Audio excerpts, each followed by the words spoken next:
Thank you once again for making Locked On Cougars your first listen of the day. Hope you all are doing well on this Friday, getting ready for a fun weekend out there wherever you might be. But BYU basketball is headed to Cincinnati. Are they going to be eating Skyline Chili? TBD. I would highly guess not, because Skyline Chili is probably not in their nutritionist plan. But I decided with Skyline Chili in Cincinnati, either you love it or you hate it. I actually don't mind it.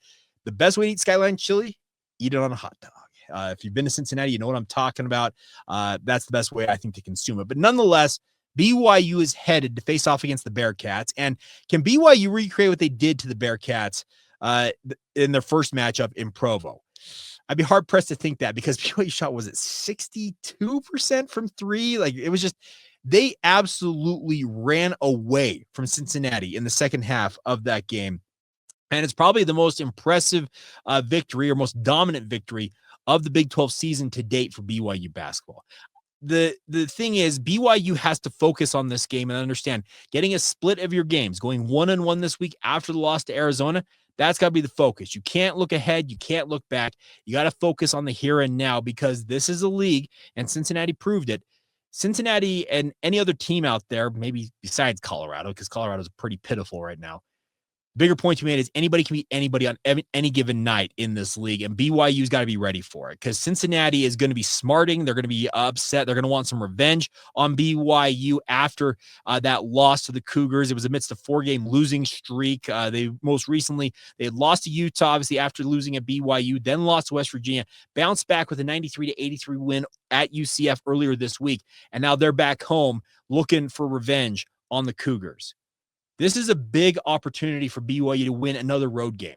The latest projections, once again, from bracketologists like Joe Lunardi, still have BYU among the final 4 teams in. Well, a road win like this against Cincinnati, at worst, it's a Q2 game, and it could end up, I think it's a Q1 game technically, but depending on how the season goes for Cincinnati, could end up as a Q1 game the entire rest of the way. It's a resume-building type game for BYU, despite Cincinnati not having that gaudy of a record. They're 13-9, currently 13th in the Big 12, so really a team that you should beat. If BYU has aspirations of being middle to upper tier in the Big 12, you got to beat the Cincinnati Bearcats. Wes Miller's done a really, really good job with the Bearcats team. They've got a pretty decent roster, I think, overall. They've got a really big front court, and that could cause problems for BYU. We're noticing, I think, a trend here that teams that are able to really get on the inside and dominate BYU on the glass, like Arizona did, can make life difficult for Keba Keita and Fus Traore, and BYU has to find a way to battle that. Now, the way to combat that is to have all 5 guys crash the glass and obviously help rebound. And that, I think, in some ways, Kevin Young will be preaching that to his guys, but I also don't think that's a revolutionary thing. BYU's actually been a very good rebounding team for most of the season. Other things need to be cleaned up for BYU going into this game. Turnovers. BYU has to continue to monitor their unforced turnovers. These live ball turnovers, they're absolutely crippling to BYU, and there's been far too many of them. And I'm talking all season long, even in the non-conference. There have been games where you're like just scratching your head saying, what's it going to take for BYU to figure it out with regards to giving the ball away in bad spots? They've got to avoid that, and especially in a circumstance like this. Hostile crowd, hostile environment, and you're on the road 2 time zones away. You have to be able to manage the game well, and that is going to require guys to be smart with the basketball. No getting up in the air and throwing the ball away. No finding yourself in a bad position and just turning it over.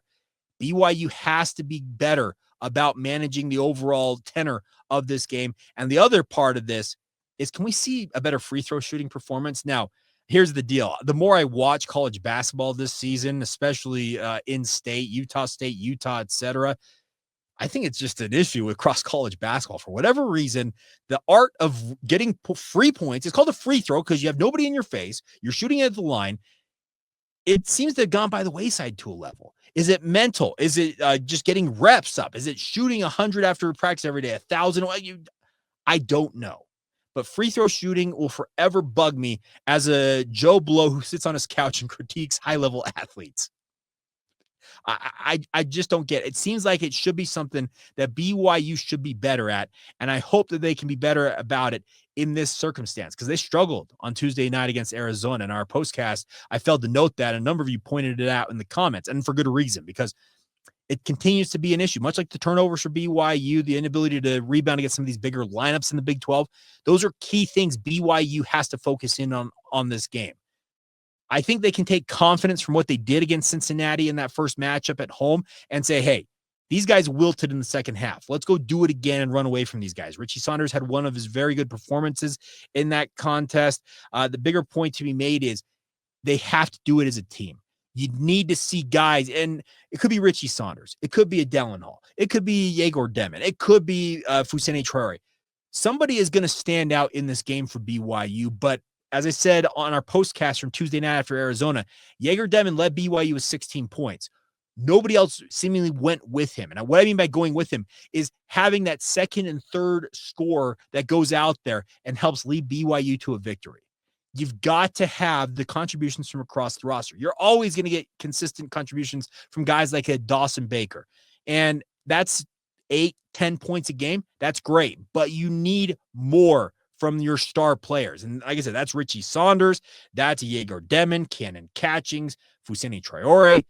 They've got to regain their ability and forget. Like, you got to just get past Arizona and say, here's Cincinnati. Let's handle our business here, and let's get back to 5-4 in conference. Excuse me, not 5-4.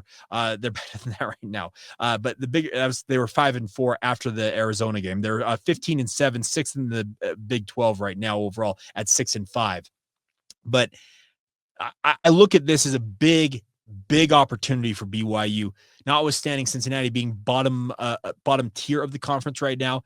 But they're very capable of beating BYU, and they'll be feeling pretty good about themselves after snapping that losing streak against UCF. So those are what I'm looking for in this game, and we'll see how BYU handles it. But I've got confidence that Kevin Young will have his guys paying attention. They'll be locked in, and fingers crossed they can go out and get a big road victory. And they'll stay out on the road, obviously, going to West Virginia on Tuesday. So it's a big back-to-back set here for BYU if they can pick up 2 road wins in successive order, but you got to handle the first one, and that's the Cincinnati Bearcats tomorrow.